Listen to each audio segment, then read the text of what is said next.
According to Grand View Research, a US-based research marketing company, the global matcha tea value was at $1.6 billion in 2018. This number is expected to rise to $5.5 billion by 2027, meaning that Americans are consuming more matcha nowadays than ever before, and that number is only expected to increase. I began drinking matcha in 2019, and I started drinking it for a few different reasons. I had heard a lot about the health benefits, I had heard about the caffeine, and I also had tried it and really enjoyed the taste. So over the years, I have prepared thousands of matcha lattes, and I believe I can help you find the perfect matcha latte for yourself. Matcha lattes can be prepared in a variety of different ways, all tailored to your individual preference, quickly and easily. So if you've never had a matcha latte before, if you've had one and you didn't quite like it, or if you love matcha lattes and you want to learn how to make one yourself, I am here to help. So today we are going to go over what is matcha, the different forms you can consume it, and how to make one yourself. So, what is matcha? According to a US News and World Report article by Elaine K. Howley, matcha is a powdered green tea most commonly consumed in East Asian countries. With this, you can drink it in beverages like tea and lattes, and you can also consume it in baking and in cooking.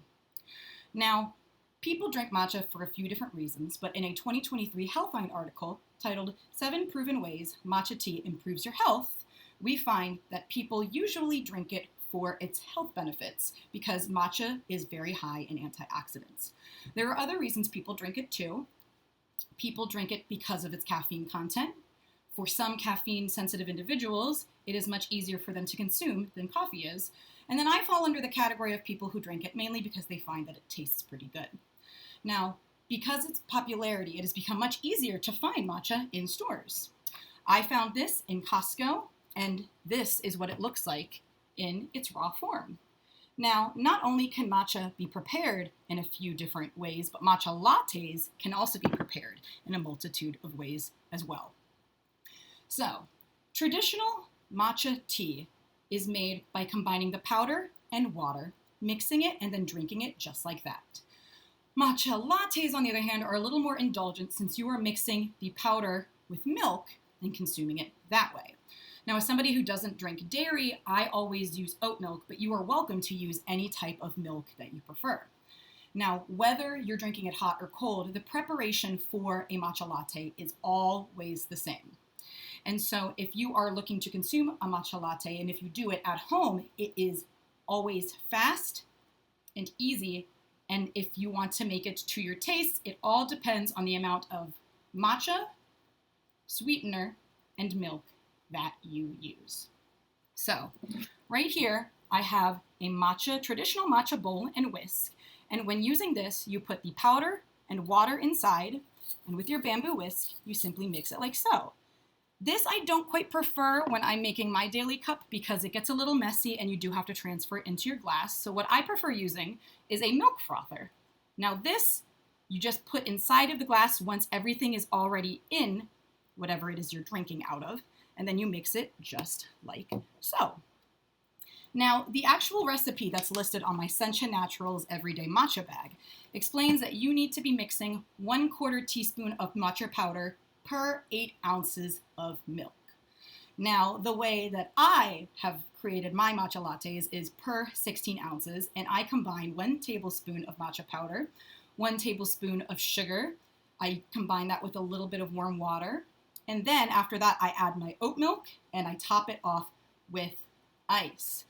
With this, I have no water to boil. I have no coffee pot that I'm waiting for. And it's very quick and easy for me to do. It takes me only about a minute. So not only am I saving a lot of time, I'm actually also saving quite a bit of money by making these at home for myself. Now, matcha lattes are highly customizable. You can not only use different milk, but you can add different spices, different sweeteners, flavors, and beyond doing all of that, you can combine it with other beverages. Something that I very commonly do is mix a iced coffee with a matcha latte if I want a little bit more of a boost of caffeine. Now, to summarize, matcha is very easy to make. It's very fun to customize. It has antioxidants, caffeine, and it tastes very good. And that is all dependent on your ability to find out what you prefer. So, if you are somebody who's never had matcha, somebody who doesn't find matcha good so far, or somebody that really enjoys matcha, you can always tweak every type of recipe to your tastes here. And even if you end up not enjoying the matcha that you end up creating, having this skill is always really fun to have if you want to ever make a matcha latte for somebody else. And if you do enjoy a matcha latte, this is the perfect way to perfect your favorite cup of matcha latte. So in order to find the matcha latte that you've always waited for, you have to start making them today. Thank you.